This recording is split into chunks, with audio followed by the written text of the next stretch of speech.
Hey everyone, good morning. Hello, my name is Serdar, product manager for developer platform at Uber. My name is Gautam. I'm a principal engineer on the developer platform at Uber. And we're here to talk to you about the myth of the 10x developer and how generative AI can actually make that a reality and we can be legendary.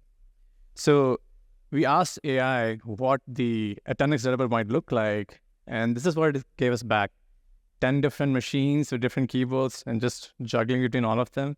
I don't think that's quite true, but in reality, when we think of like a 10x developer, I know it's like a controversial topic, but we might think about someone who's very knowledgeable, has like beautiful, perfect code that works 100% of the time, and is very productive. Like they just crank out things really fast, right?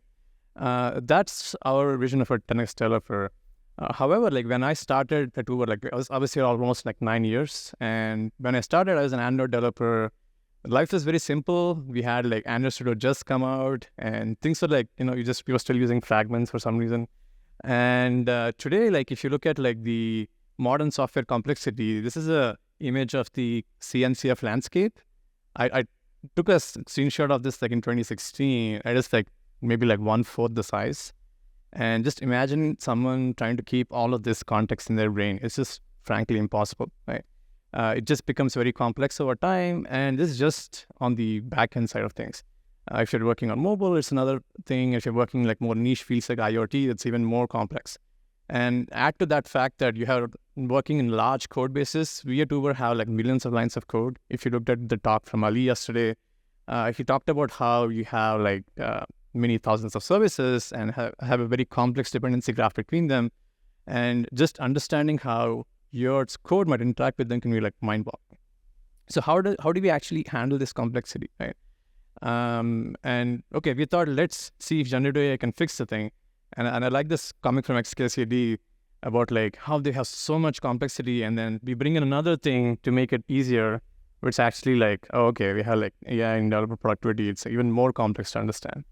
Right. But we think it can be better. Right? We think there is a possibility for it to actually give us that benefit. Right. So we looked at, if anyone has looked at the Gartner cycle report, is anyone familiar with the Gartner cycle? Okay. So if you might have looked at it, there's a lot of like, different opinions on where generative AI is today. And analysts think that it's at the peak of expectations. And we at Uber have been like using it for almost the last 6 to 8 months. In different ways in code gen and a bunch of other things. And we found that actually we're kind of disappointed with where it is right now, right? We are kind of like in the trough of disillusionment and we hope that through investments and making change, we can get to the other side. Here's an example of like how AI can be like really interesting. So if you use like a code completion assistant, I just wrote this like 2 days ago. I was like, hey, this is the rideshare app. And then huge suggestion that says like, oh, the user can like, view their rights and delete their rights or whatever. It was just a bunch of gibberish, right? Who here has used like a code completion assistant using AI? How many of you have seen like really weird or bizarre responses from them? So you might have seen this a lot. So like the noise is something that I think we can definitely improve. And when it happens, it can be like really perplexing, right? And so there's going to also talk later about like what is the value we see in these code completion assistants in reality and how they're still kind of far from achieving the 10x output that we actually expect from us. So that's going to take it away from here and talk about some of the opportunities in SDLC. Hey, cool. Thank you, Gautam. Let's talk about our software development lifecycle. This is a very simplified view of Uber's SDLC. Starting with the design, where the product managers write their product requirements docs, and then engineering folks write their engineering review documents. They get reviewed by different domain, security, privacy, compliance, all that. And then design starts, UX designers. We believe generative AI offers a lot of opportunities here because it's great at understanding natural languages as well as programming languages. So it all starts with the design, reviewing them, understanding, summarizing them. We're going to go into more detail about how we are using it at Uber. Then at the development lifecycle, we all talk about Copilot and code assistance. Obviously, that's probably a low-hanging fruit. We're going to talk about our experiences using code assistance, but there's a lot of opportunity to increase code coverage, writing unit tests, or automating fixes. We deal with large monorepos and huge code bases, and we often have to deal with migrating these dependencies or refactor code at a large scale. And we believe generative AI will be crucial in accelerating those tasks. In the release cycle, of course, we have end-to-end tests to make sure our apps work flawlessly, but keeping and maintaining those end-to-end tasks itself is a challenge. And that is another area where we think generative AI will help. And then, of course, when it comes to incident management, all those handoffs, dealing with incidents, summarizing responses, there are a lot of opportunities. Postmortems, writing them, reviewing them, assessing the quality of them. There are many opportunities generative AI brings. Yesterday's talk, I think the gentleman from Airbnb was more about maybe some of the aspects like providing ChatGPT to your enterprise, which is absolutely crucial and maybe more impactful first steps. But knowledge base is definitely something that our developers also spent a lot of time answering questions in Slack, and context is very important. So we believe there are a lot of opportunities Gen AI offers. So let's start with documentation. I'm the product manager for developer platform at Uber. We run surveys and we listen to our developers' feedback. Documentation has been one of those top pain points for a long time. I'm sure it's similar everywhere else. Quality of documentation, freshness of the documentation, and discoverability. We believe generative AI is one of those, the documentation is one of those low-hanging fruit areas where we can apply generative AI and get some immediate results. A lot of people talk about how they're using Glean. We also use Glean successfully, so it's great. Now they also offer some GPT capabilities. But beyond that,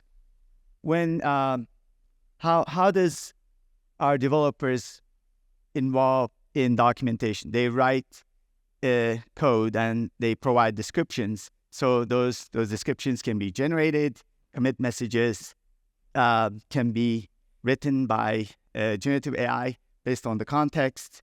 There's a lot of chat, as I said, going back to the knowledge base, Slack channels. Each team has their own Slack channel, and there are engineers on call answering those questions. And often the same questions again and again. So again, generative AI is crucial here. And then keeping our documentation up to date. We believe generative AI could help us review the docs, also making sure that everything is up to date. We talked about design. Again, on the left-hand side, I'm sure you're familiar with PRDs, product requirement documents. It all starts with product managers describing the business value of features that we build. And they define the acceptance criteria, the success metrics, and goal. It all starts with their hypothesis. And these documents get reviewed by fellow PMs as well as in a big tech like Uber. I'm sure there are several other companies where regulations, legal, safety, privacy, security, all these domains, and we have a lot of folks reviewing these documents. And of course, human touch is necessary, human review is still necessary, but generative AI can complement and accelerate those tasks. We also have engineers write engineering review docs, those designs, architectural designs, they get reviewed by several folks, make sure every feature, all things are considered, all the integrations, and the features are designed the right way. And again, writing those documents and reviewing them based on some of the established patterns in the company is also another area where generative AI could help. And a lot of us, we have a collaborative culture at Uber.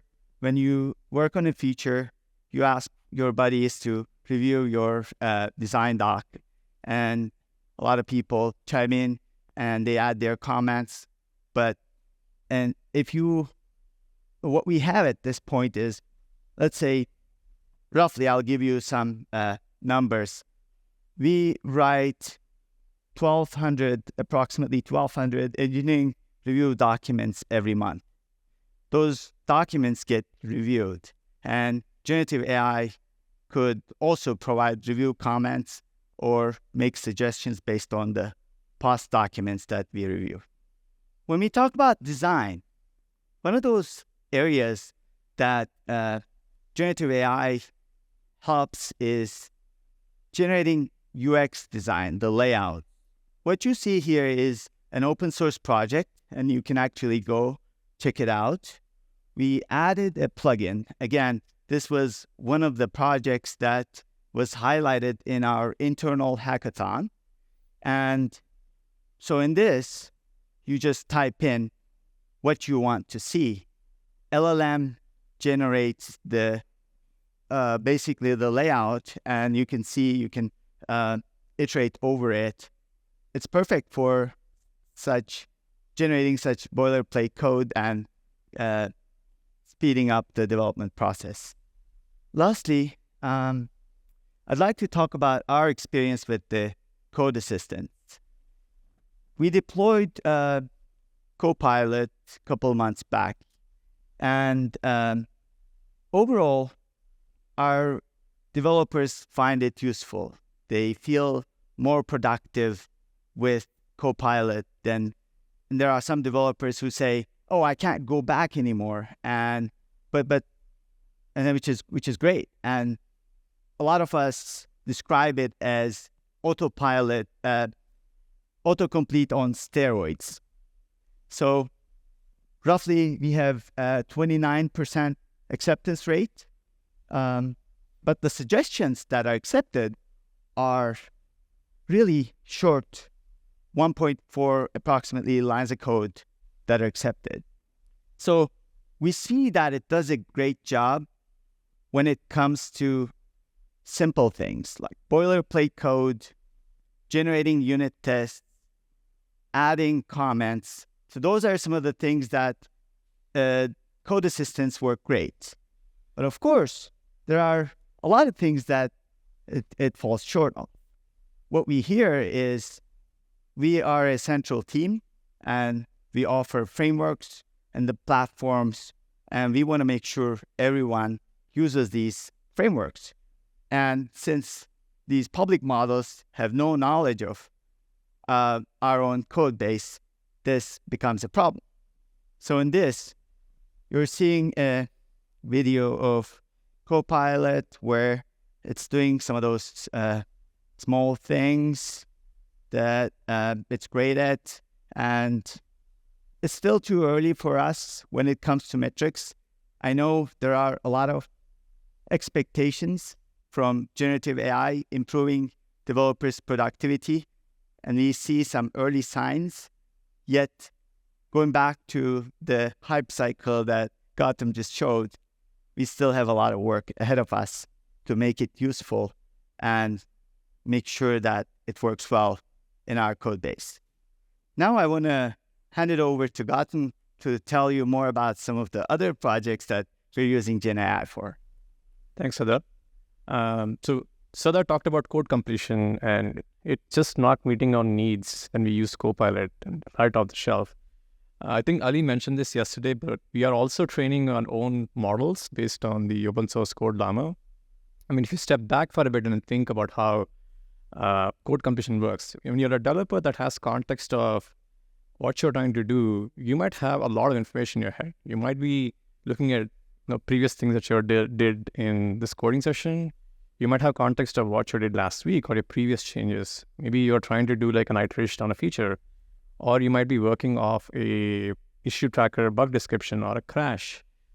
When Copilot or some other thing runs in IDE, it only looks at your open tabs. So the context it has is much more limited, right? So it can try to do the best it can, and that is why we see the completion rate is like very few lines where it can be very accurate. The more it tries to write, as you saw previously, it tries to just go off the rails. So we believe giving the assistant more relevant information can really enrich its experience. So currently you're training with the code base, but we're also going to enrich this information with things like, what are the previous PRs this author has authored in the last week? Or is this like a feature that we know of that we might have to go look at the ERD and PRD for to figure out what they might be trying to actually accomplish, right? Not just the code that's in the open tabs. So funnily enough, some of our engineers have been opening relevant pieces of code. They figured out a way to like make Copilot work better by making sure it has the right context open. So if you want to try getting better responses, that's a solution you can try with your own code, and you might be surprised. So that's one way we can actually make code assistance much better than what we have today. And the next thing you want to talk about is also like, how do we automatically improve the code quality, right? So Copilot is sort of like a companion, but we feel if you want to get to a stage of some form of autopilot where, if you're a pilot, you probably don't just want a Copilot. At some point, you'd want to have an autopilot so you can take a break. These can be like very taking care of like very menial things like just flying straight, right? So one of the examples is basically tech debt. Who here enjoys fixing tech debt in their code base? It's great. You might want to find another hobby pretty soon. So one of the things that I think a lot of folks don't realize is like, as your code base grows, things like security vulnerabilities, dependency upgrades, just dead code adds up. And it can be fun in a small code base to go around, once in a while to clean things up. But as things get accumulated, you'd rather not be doing it all the time. You'd rather just be, your boss or your business wants to just ship product code, essentially, right? So we feel there is a big opportunity here to like automatically fix the code, not just suggest what to do, but actually do the whole thing to the end and still involve the reviewer once we generate a pull request to actually review the code and then merge it in. And going a step forward, when you actually write code, we feel like in the PRs itself, we can be more helpful. Writing an initial code, I think some of the other examples show like reviewing the code, but we feel it can go even beyond that. We feel like, as we'll talk about later, a lot of the review comments can actually be fixed automatically, and you'll see some examples of how that can be useful for developer velocity. And finally, shifting everything all the way to the left. So we would rather catch errors much earlier in the inner loop than try to break you from somewhere in the outer loop and make you go back to writing code again. So, and there are some classes of errors which are actually very difficult to fix statically, and you'll see why. So a lot of the traditional static analysis or program analysis can actually catch these patterns really well. And GenAI is actually really good for these because it's very good at pattern matching from previous examples. Talking about like the impact of errors in code, you might have seen this slide yesterday too, but we had like a big outage because of a suppressed error from like one of our linters, and that cost Uber like a lot of money, right? I mean, we don't show the full impact here, but it was definitely a huge outage that was coming from like an innocent suppressed phoning. Who here has suppressed like an error message from the linter when you got it? You should probably go and check if you want to remove that from the code base. We see a lot of these errors every week, and this is just on the Java monorepo, and we have a lot of other monorepos as well. And we have some like information internally that says each time a developer hits an error to go back and iterate and fix and make sure it's actually completely like gone. It takes about 15 minutes. It can be a lot of time. So that is one of the areas where we think GenAI can be very helpful. So if you look at some of the newer languages like Rust, they have like very good compiler error messages. They almost tell you exactly what to do to actually fix it. We feel like using a combination of that and GenAI, we could generate automatic fixes for a lot of these languages by analyzing the code, analyzing the error message, and using an LLM for better automatic fixing. So in our case, from the amount of errors we see, from the hackathon that we did, we actually found that half these error messages could be fixed automatically. It's almost like 1,000 hours of dev hours saved per week. Right? And as these models get better, I feel like this rate can be like even more down the line. Another area which is very interesting is like on CI. When you go on CI, this is actually kind of part of the outer loop where you're not actually coding. Usually you're not running tests on all of your code base. You're probably running tests on the code that you modified. But when you go to CI, there's a bunch of additional checks that run. And as you grow your teams, you're adding more and more quality gates. What happens is like new engineers that join may not really understand why we run all these checks and what to even do when that happens. If you're a developer support kind of like a person, if you see your Slack, you might just get like, hey, my CI failed. I don't know what to do. Come help me fix it. We see this like so many times, right? And people just don't even bother to read the messages. They would rather want someone to come in and just fix the thing. So if we feel like, okay, if that is what they want, let's see if you can actually give it to them, right? So we feel like just like how we fix like the build errors, CI errors could also be automatically fixed when they are actionable. When they are non-actionable or infrastructure issues, they can still be useful for other actions. But the most common scenario is like someone forgot to compile the code before they pushed it, or they didn't really like update their test when they changed their code. So we can generate some autofix on their PR and say, hey, your CI failed, but if you try making this change, it would pass again. That would actually be a huge impact. This is especially more important when your error rates are very high, or even if your execution time is high, because anytime you try to iterate, CI can just take a really long time. We actually had like evidence of this where when our CI was like much longer time, like back a few years ago, people would just skip it and then push it directly to main, and that would cause a lot of issues down the line. So investing in CI time is good, but also making it easy to get out of the error state is also important. And going back to code review for a bit, right? So we talked about local errors and CI errors. There's a lot of information we have internally that shows that even if we optimize the CI time, even to like make it zero, surprisingly, code review is the biggest bottleneck in shipping code from all the way from like writing code to going to the end user, because it relies on a human component to actually go and ensure that everyone's like doing the right thing. And especially at a large company like ours, we have multiple time zones, developers working from different regions. Sometimes you might have to wait for more than 24 hours for getting a code review. So if you can cut that time down, it can be a significant impact of savings, even more than what you can achieve by just like optimizing your CI build times. So for example, what we saw is like, for the small fixes, for the small nits, right? So we looked at all the different code review comments we get on our code base in the last few years, and we categorized them based on the kind of feedback we get. So you see like a lot of nits or renames or annotation changes, or some sort of actionable feedback like logging, adding an exception handling, or null checks. A lot of these are simple enough that today AI can do a good job of fixing these. And we actually saw that in practice. So here you see an example of an AI suggested fix. And we don't just like post a fix because AI told us to. We also verify that the build actually passes, all the linters actually like work once all the fixes are in, to kind of give developers more confidence. Yep. So this gives... Sorry. Just to add, the one thing here is we're not automatically reviewing the code. When an engineer reviews the code, this project is about generating the next revision based on those comments. So we're still experimenting in small ways without taking that human interaction. Yeah, definitely. We feel like human input is still much more valuable because of the limitations of LLMs not having the whole context of what's going on, right? So this actually saves almost like $10 million a year for us, just in terms of developer time saved on the number of changes we open. Going back to the IDE, the last topic that I talked about. So I mentioned some issues that are very difficult to fix. Here's an example of like a go race condition. And these are actually very tricky because you need information from the runtime. The way we actually find these errors is we take a lot of our code, run all the unit tests many times on like beefy machines, and then we find conditions where races are actually detected. So we have a lot of these automatically filed bugs, and we also have all the manual fixes developers did over the last year and a half.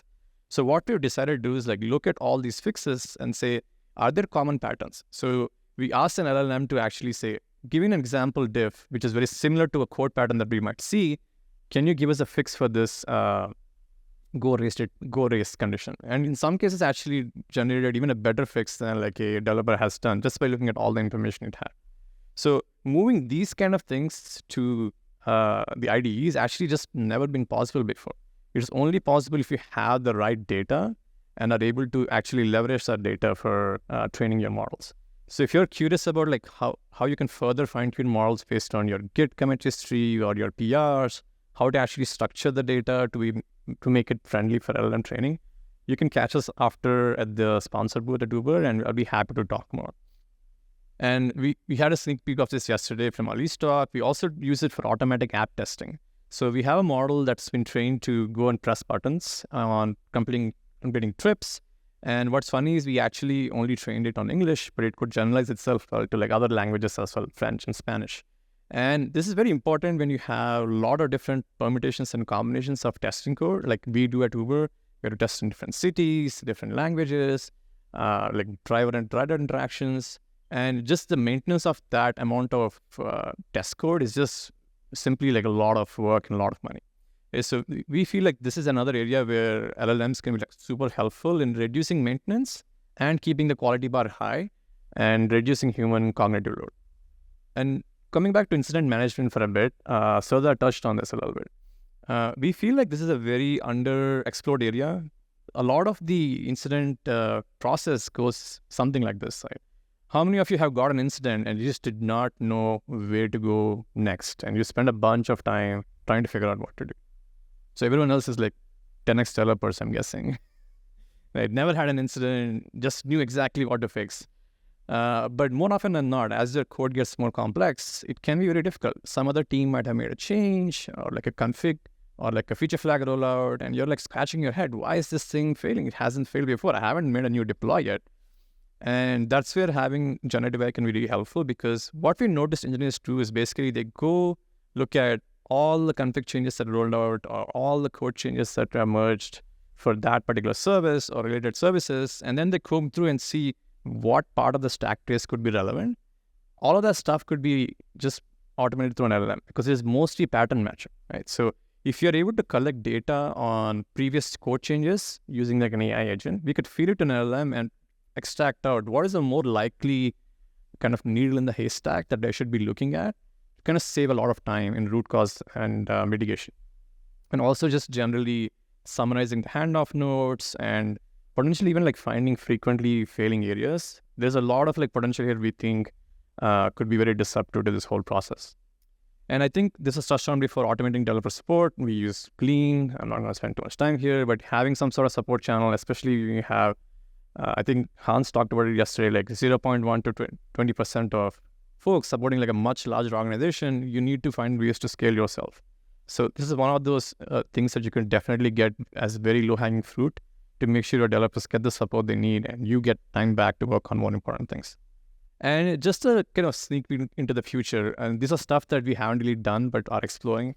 There are some very like interesting ones which people might find creepy, because one of the discussions I was having with my colleague Ty was that, hey, we have all this code that's unmaintained. It's very difficult. Everyone has like that part of the code base that no one would rather touch because it's like very fragile.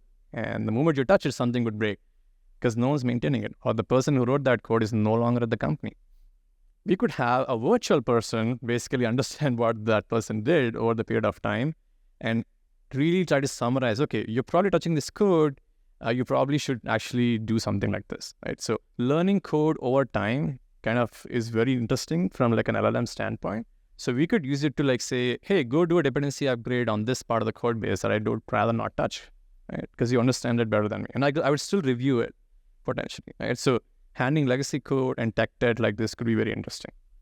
And in the very distant future, I think what could be also interesting is like we as humans are learning programming languages, but I feel like since computers can now understand our language, they could be used for writing better programs or giving us like a much better starting point for us to go and iterate on top of. So I'm very excited to see where that future will take us and would love to be on the forefront of that.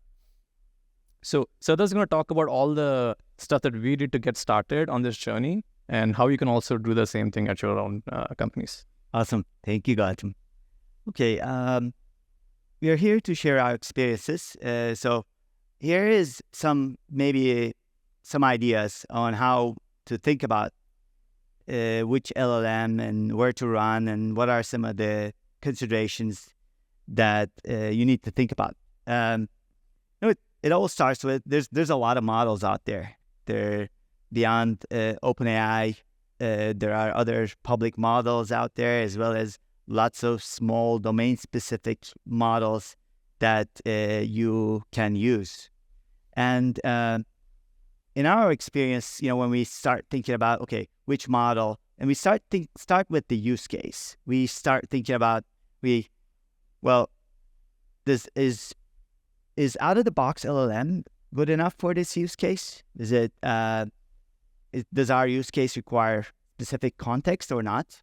And even if it does, then maybe you can still fine-tune these models, or you can use your embeddings or tune those LLMs using the provided APIs. Or you can also host these LLMs. We have an awesome Uber AI team who provides these models within our own premises. So a knowledge context is probably one of the most critical things. Then what's the time to market? How quickly do we need this capability? That also gives us some clues on what we can do now versus a longer term approach. Of course, cost is important. We ran a scale test a week ago, and our team was doing some testing, and all of a sudden we just reached our cap that we set. So yeah, you can burn yourself when you test stuff, and that takes a lot of tokens.